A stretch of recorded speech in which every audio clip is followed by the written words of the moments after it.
इस वीडियो में हम जिस ड्रग का रिव्यू कर रहे हैं उसका नाम है एंटाकपोन।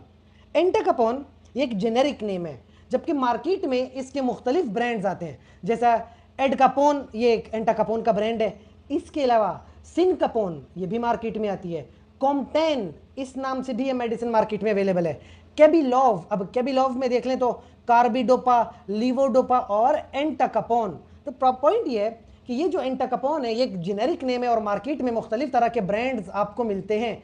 ज़्यादातर जो न्यूरोलॉजिस्ट वगैरह हैं वो इस मेडिसिन को प्रेस्क्राइब करते हैं, क्योंकि एक बीमारी होती है, ब्रेन की बीमारी है, पार्किंसंस डिजीज़।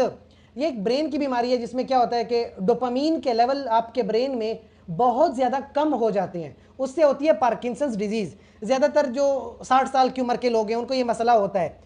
तो एंटाकपोन जब आप देते हो, एंटाकपोन से क्या होता है कि डोपामीन के लेवल इंक्रीज हो जाते हैं, डोपामीन बढ़ जाती है और पार्किंसन डिजीज़ को ट्रीट कर सकते हो। तो इस तरह से लीवोडोपा के साथ मिला के एंटाकपोन दी जाती है और पार्किंसंस में इस्तेमाल होती है। इसकी जो डोज है तकरीबन 200 मिलीग्राम ओरली इस्तेमाल होती है, 200 मिलीग्राम। मैक्सिमम डोज जो इसके मैक्सिमम वो 1600 मिलीग्राम की डोज होती है, जो मैक्सिमम पर डे की डोज है। हाई डोज है। वैसे कुछ साइंस आपको पता हो कि ठीक है आप ब्रेन में डोपामीन के लेवल बढ़ा रहे हो, लेकिन अगर डोपामीन हद से ज़्यादा बढ़ गई तो उसके और मसले हैं। डोपामिनर्जिक साइड इफेक्ट भी होते हैं। कभी कभी ब्रेन में कुछ ज़्यादा ही एक्साइटेशन हो जाती है, साइकोसिस हो जाती है, या फिर शाइजोफ्रेनिया की तरफ बंदा चला जाता है, हेलुसिनेशंस हो सकती हैं। तो डोपामीन के लेवल बहुत ज़्यादा बढ़ जाएं तो ये कोई ज़्यादा अच्छी बात भी नहीं है। डोपामीन को एक नॉर्मल लेवल तक रखना होता है। और साथ में देखा जाए तो कभी कभी थोड़ी बहुत मूवमेंट की डिसऑर्डर भी होती हैं।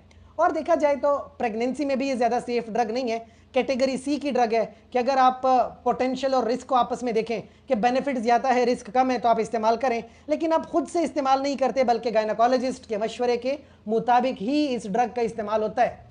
और साइड इफेक्ट देखें तो डिस्काइनेजिया हो सकता है, मूवमेंट का प्रॉब्लम है, डोपामीन बढ़ने से मतली होती है, उल्टियाँ आती हैं, कभी कभी डायरिया हो सकता है, यूरिन अक्सर डिसकलर हो जाता है, ब्राउनिश या ऑरेंज कलर का यूरिन प्रोड्यूस होता है। ये कुछ इसके साइड इफेक्ट्स होते हैं इस मेडिसिन के।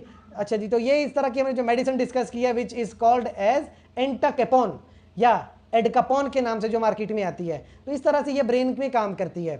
तो आपका कोई भी क्वेश्चन हो इस मेडिसिन के हवाले से आप कमेंट सेक्शन में ज़रूर पूछें। शुक्रिया।